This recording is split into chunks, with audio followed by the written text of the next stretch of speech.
स्वागत है आपका हमारे channel true crime story Hindi में। दर्शकों, हम यहाँ पर रोज क्राइम की सच्ची घटना लेकर आते हैं।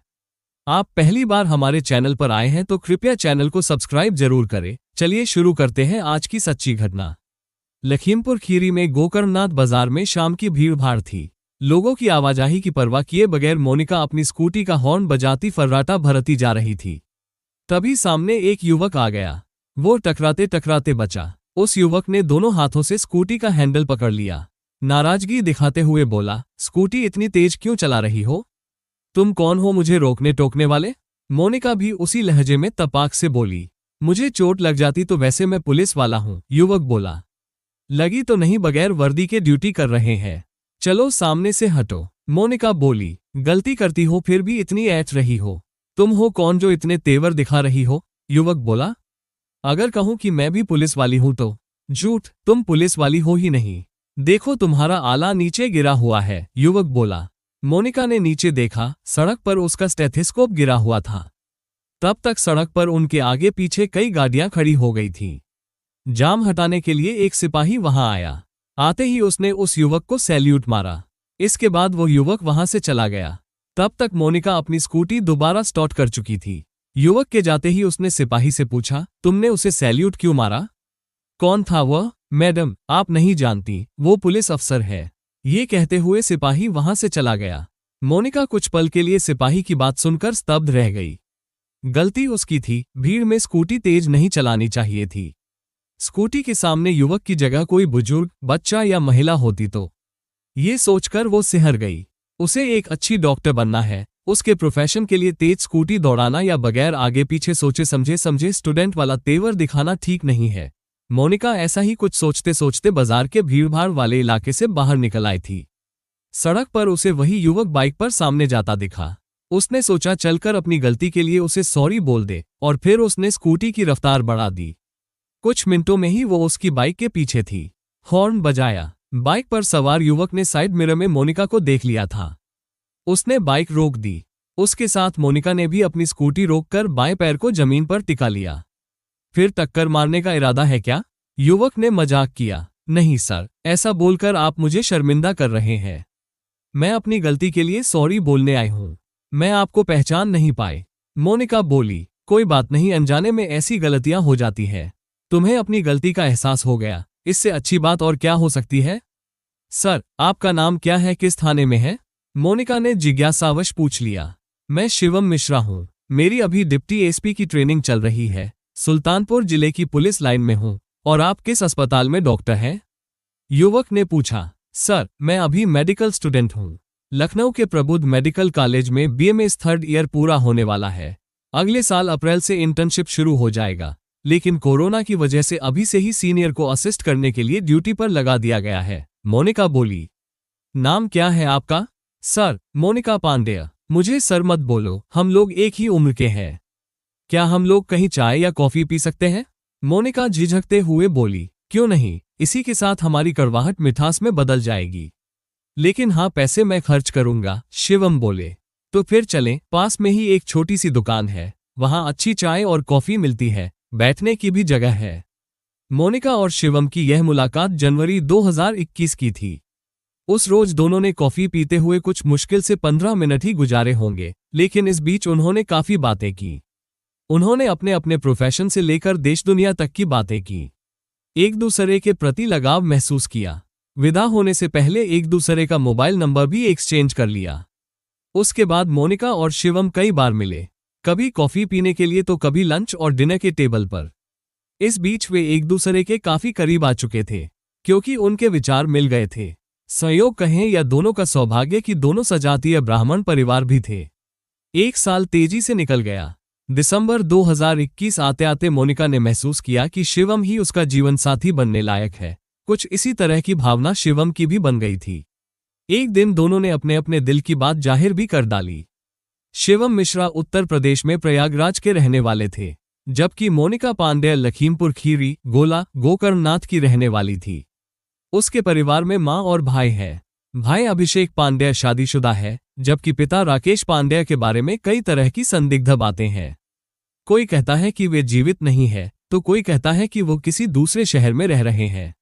दरअसल राकेश पांड्या फार्मासिस्ट थे और वे 2016 से रहस्यमय ढंग से लापता हो गए।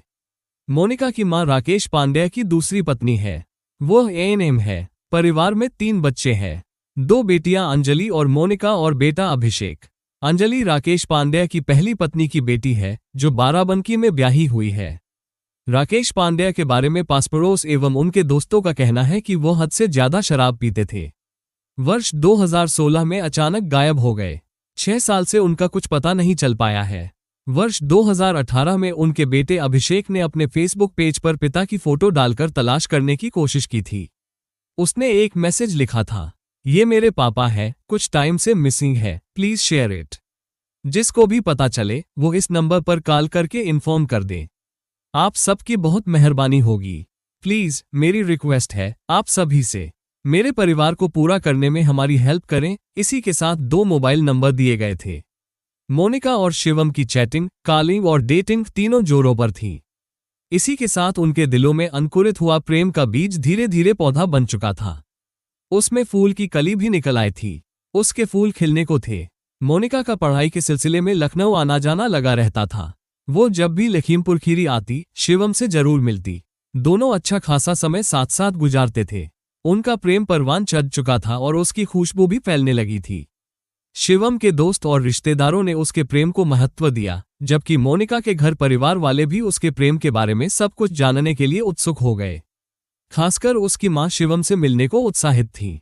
वो ये जानकर खुश हो गई थी कि उनकी बेटी ने अपनी पसंद से बहुत ही अच्छा वर चुन लिया है। पति के नहीं होने पर वो शायद ही शिवम की तरह दामाद तलाश पाती। बेहद खूबसूरत मोनिका डॉक्टर की पढ़ाई करने वाली एक तेज तर्रार युवती थी। उसका यही स्वभाव शिवम को पसंद आ गया था। कहने को तो पहली नजर में ही दोनों एक दूसरे को दिल दे बैठे थे, लेकिन सच ये भी था कि शिवम को मोनिका जैसी जीवनसाथी चाहिए थी। उच्च शिक्षा प्राप्त कर रही मोनिका से शादी करने में शिवम मिश्रा ने और देर करनी उचित नहीं समझी। उन्होंने 7 दिसंबर 2021 को लखीमपुर खीरी में कोर्ट मैरिज कर ली। करीब 30 वर्षीय मोनिका पांड्या और लगभग उसी उम्र के शिवम मिश्रा दंपति बन गए थे। हालांकि इस पर दोनों के परिवार वालों ने कुछ सवाल भी उठाए, किंतु उन्होंने सभी को अपने अपने तर्क से संतुष्ट कर दिया। उन्होंने सगे संबंधियों को ये कहकर चुप करा दिया कि आपस में विचार मिलने चाहिए, दिल मिलना चाहिए। शादी पारंपरिक हो या फिर कानूनी तरीके से कोर्ट मैरिज, इसमें कोई फर्क नहीं पड़ता है। शादी के बाद शिवम मिश्रा अपनी पत्नी मोनिका पांड्या को लेकर सुल्तानपुर की पुलिस लाइन स्थित अपने सरकारी आवास में आ गए। वहां शिवम अकेले रहते थे। उनके दिन अच्छे गुजरने लगे। जल्द ही वे अपनी अपनी रोजमर्रा की जिंदगी में आ गए। मोनिका अपनी डॉक्टरी की पढ़ाई में जुट गई, जबकि शिवम मिश्रा अपनी ट्रेनिंग पूरी कर रहे थे। मोनिका अपनी मां और भाई से फोन पर बातें कर लेती थी। मां से वो अक्सर वीडियो कॉल पर बातें करती थी। उन्हें अपनी बदली हुई जिंदगी के बारे में बताती रहती थी। मां भी अपनी बेटी की नई जिंदगी से बेहद खुश थी। जब कभी मोनिका कोई गहना खरीदती थी, तब अपनी मां को उस बारे में जरूर बताती थी। इतना ही नहीं, वीडियो कॉल में पहन कर दिखाती थी। दोनों के परिवार में सब कुछ ठीक ठाक था। यदि कुछ खलबली थी तो मोनिका और शिवम के दिमाग में थी। कारण साफ था, दोनों की अपनी अपनी प्रोफेशनल लाइफ थी। मोनिका के करीबी दोस्तों की माने तो वो अपनी पढ़ाई पूरी करने के लिए लखनऊ आने को बेचैन हो गई थी, जबकि शिवम के घर वालों पर शादी के पारंपरिक समारोह के आयोजन का दबाव था। दोनों इस बात को लेकर आए दिन तनाव में आ जाते थे। कई बार बात बात पर तकरार भी हो जाती थी। बातें छोटी छोटी होती थी, लेकिन उनको समझने और समझाने वाला घर में उनके अलावा और कोई नहीं था। नतीजा, घरेलू बातों का सकारात्मक पक्ष सामने नहीं आ पाता था। बताते हैं कि उनका दाम्पत्य जीवन पटरी पर आने को बेचैन था, लेकिन कई तरह की विरोधी बातें सामने आ जाती थीं। बात 31 मार्च 2022 की रात 9:30 बजे की है। मोनिका बहुत खुश थी। उसने अपनी मां को वीडियो कॉल की थी। हंस हंस कर बातें कर रही थी। जब मां ने पूछा कि क्या बात है जो इतनी खुश नजर आ रही है, जवाब में मोनिका ने सोने का हार दिखा दिया। देखो, ये सुंदर लगा रहा है न, शिवम ने भेंट किया है। 75,000 रुपए का है, पहन कर दिखाती हूँ। बहुत सुंदर है। शिवम तुमको बहुत प्यार करता है बेटी, पति के इस प्यार का मान रखना। मां बेटी के बीच कुछ मिनट तक वीडियो कॉलिंग चलती रही। उनकी बातें तब रुकी जब शिवम का कॉल वेटिंग में आने लगा। मोनिका तुरंत बोली, शिवम कॉल कर रहे हैं, बाद में बात करती हूँ। वीडियो कॉल काटने के बाद उसने तुरंत पति शिवम की कॉल रिसीव की, लेकिन तब तक कॉल कट गई थी। मोनिका ने तुरंत शिवम का नंबर मिला दिया। लेकिन व्यस्त आ रहा था। तब मोनिका दोबारा माँ से बातें करने लगी। माँ से मोनिका की 2 बार बात शुरू ही हुई थी कि फिर से वेटिंग में शिवम की कॉल आने लगी। मोनिका ने देरी किए बगैर माँ की कॉल डिस्कनेक्ट कर पति की कॉल रिसीव की। हेलो बोलते ही शिवम ने गुस्से में कहा, किससे फोन पर लगी रहती हो, कब से कॉल कर रहा हूं। उसी लहजे में मोनिका भी बोल पड़ी। उनके बीच काम की बातें होने के बजाय तकरार होने लगी। ऐसा क्यों हुआ किसी को नहीं मालूम, लेकिन उनकी गर्मागर्म आधी अधूरी बातें कमरे से बाहर भी जाने लगी थीं। उस पर किसी ने ध्यान दिया या नहीं पता नहीं चल पाया। उनकी आवाजों के साथ साथ कभी गाड़ी की तो कभी बाइक की आवाजें शामिल हो जाती थीं। उनमें कुत्तों के भौंकने की भी आवाजें थीं। 1 अप्रैल 2022 की सुबह पुलिस लाइन स्थित आवासीय इलाके के लिए मनहूस खबर के साथ शुरू हुई। जिसने भी वो खबर सुनी भागा भागा शिवम मिश्रा के आवास की ओर दौड़ पड़ा। दरअसल उनकी 4 माह पहले ब्याही पत्नी मोनिका की संदिग्ध परिस्थितियों में मौत हो गई थी। वो घर के एक कमरे में पंखे से झूलती नजर आ रही थी। उस वक्त शिवम मिश्रा रात की ड्यूटी से अपने आवास पर आए ही थे। वो खिड़की का दरवाजा तोड़कर कमरे में दाखिल हुए और पंखे से लटकी पत्नी की लाश नीचे उतारी। हालांकि मोनिका की मौत और लाश की स्थिति को लेकर भी मीडिया में तरह तरह की बातें सामने आने लगी कि वहां मीडिया को फटकने तक नहीं दिया गया था। सूचना पाकर डीआईजी एसपी डा विपिन कुमार मिश्रा, एसपी विपुल श्रीवास्तव, सीओ कादीपुर भी मौके पर पहुंच गए। डीआईजी डा विपिन मिश्रा ने मोनिका की संदिग्ध मौत से पर्दा हटाने की कोशिश की। उन्होंने बताया कि मोनिका संभवतः अवसाद में थी, उसके लिए दवाएं लेती थी। उसके पिता का कुछ साल पहले देहांत हो गया था। पिता से उसका काफी जुड़ाव था, शायद इसलिए उसने आत्महत्या कर ली।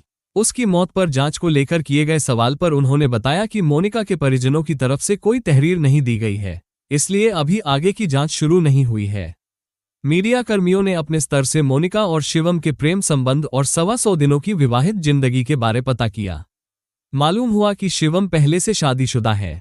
उनकी पहली पत्नी प्रयागराज में उनके पैतृक घर पर रहती है। मोनिका से दूसरी शादी थी जो घर वालों से छिपा कर की गई थी। इस कारण उनकी कोर्ट मैरिज हुई थी और उस मौके पर शिवम के परिवार का कोई सदस्य मौजूद नहीं था। शायद इसे लेकर ही मोनिका और शिवम के बीच तनाव बना रहता था।